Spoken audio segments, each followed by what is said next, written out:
உள்ளாட்சி அரசாங்கங்கள் அதான் லோக்கல் கவர்மெண்ட். சரி, லோக்கல் கவர்மெண்டோட ஃபாதர் யாரு? கமெண்ட்ல சொல்லுங்க, இல்ல யோசிங்க, நான் அதை சொல்லிடுறேன்.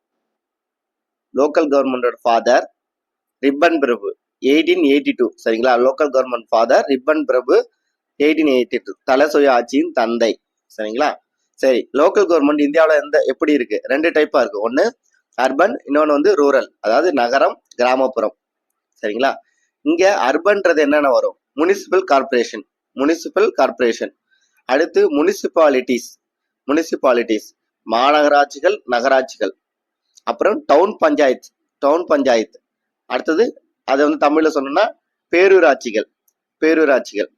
கண்டோன்மெண்ட் போர்ட்ஸ், பாளைய வாரியங்கள். இதனால இங்கிலீஷ்ல கொடுத்துருக்காங்க, தமிழ்ல நகரியங்கள் கொடுத்துருக்காங்க. நகரியங்கள்ன்றது இங்கிலீஷ்ல கொடுக்கல, பட் தமிழ் நகரியங்கள் கொடுத்துருக்காங்க. நகரியங்கள்னா ஒரு எக்ஸாம்பிள் சொல்லணும்னா நெய்வேலி லிக்னைட் கார்பரேஷன்ன்றது சென்னை, இது நெய்வேலியில இருக்கு, கடலூர் டிஸ்ட்ரிக்ட்ல. அது உருவாக்குறது டவுன்ஷிப் தான் வந்து நகரியங்கள். ஒரு பப்ளிக் செக்டர் அண்டர்டேக்கிங், பிஎஸ்சிஓ இல்ல வேற ஏதாவது கம்பெனிஸ் வந்து உருவாக்குறது தான் நகரியங்கள். அது இங்கிலீஷ்ல கொடுக்கல. சரிங்களா?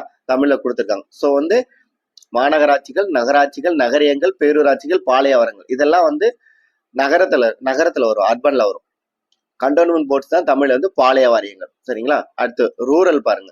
ரூரல்ல டிஸ்ட்ரிக்ட் பஞ்சாயத்து அர்பன், கிராம panchayat, village panchayat and ward, இதெல்லாம் ரூரல்ல வரும். சரிங்களா? District panchayat urban, village panchayat, ward. சரிங்களா? பஞ்சாயத்து யூனியன்றது பஞ்சாயத்து யூனியன் இங்க கொடுக்கணும், பஞ்சாயத்து அர்பன் கொடுத்துருக்காங்க, இருந்தாலும் ஓகே, பஞ்சாயத்து யூனியன். சரிங்களா? ஸோ இப்போ உள்ளாட்சி அரசாங்கங்கள் எத்தனை டைப்பா இருக்கு, அதுல என்னென்ன வரும்ன்றது ஒரு காரணம் கூட்டுலையோ இல்ல பொறுத்துக்களை கேட்டாங்கன்னா நீங்க ஆன்சர் பண்ணணும்.